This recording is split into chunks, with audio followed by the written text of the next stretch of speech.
I guess, Mike, just to start with, from your perspective, what built that run in the first half? I think it was like 25 points in about 8.5 minutes, and just where did you kind of see it maybe fizzle out?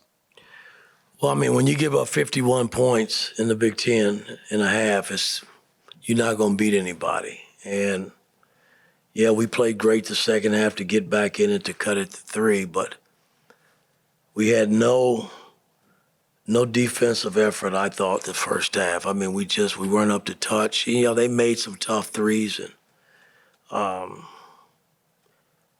you can't have two halves like that. You got to have a half like you did the second half, the first half, and then see what happens. So I got to keep working with them and see if I can get them playing two halves. Yeah, Coach, just big picture on the season. Down 20 at home to Nebraska, 2 losses to Purdue by 20+, a number of other double-figure losses. Why do you feel the season has kind of gone off the rails to the degree that it has? We're young. We're missing our senior point guard. We're trying to play a freshman at point guard. It's tough. You know, and Gallo struggled tonight at trying to play the point with his 6 turnovers. It's a lot that comes in play with that.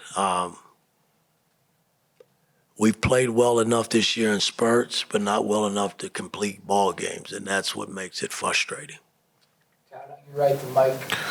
Mike, what are you seeing out of the in the eyes of the players, their reactions, not only to adversity because they did respond, but before the game, you know, and in terms of when they're going through adversity? I mean, what are you seeing out of them? What are you hoping to see? Well, they're down a little bit. I mean, you expect to be down, and the only way you come out of a rut, come out of a situation that we're in, you got to work your way through it. And, you know, nobody's going to feel sorry for Indiana basketball. They're not.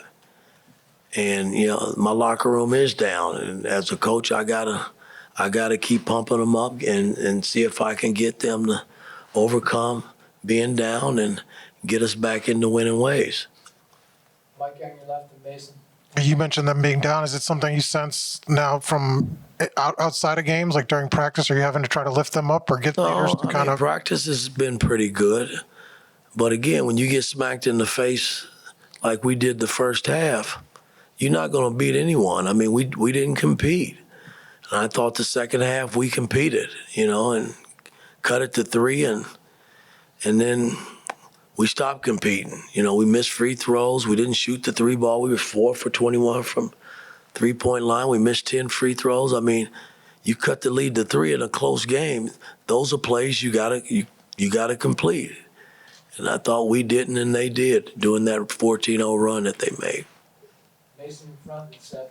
Mike, you guys have lost 3 straight here at home in conference. I know you said that you've been playing in spurts and that you need to defend home court, but what's not clicking when you guys are playing here at home as of late? Well, I mean, again, we're not putting full games together, and that's what's frustrating. I mean, you have to win at home in the Big Ten. I've said that when I first walked through this door. It's always been that way.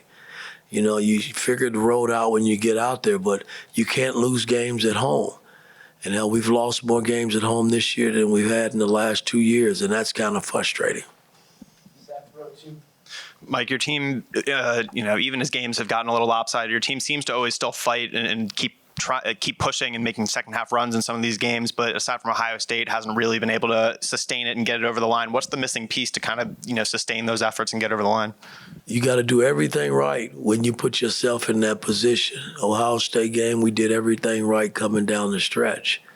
Yeah, it lets me know that they're still ticking because they didn't quit. You know, they came out the second half and they made a game out of it for a while. And when we did cut it to 3, I just thought we stopped executing, and we threw the ball away a few times, took some bad shots, and defensively we didn't get the stops that we got prior to getting the lead to 3. So it's almost you got to play a perfect game coming down the stretch, especially after being down 20.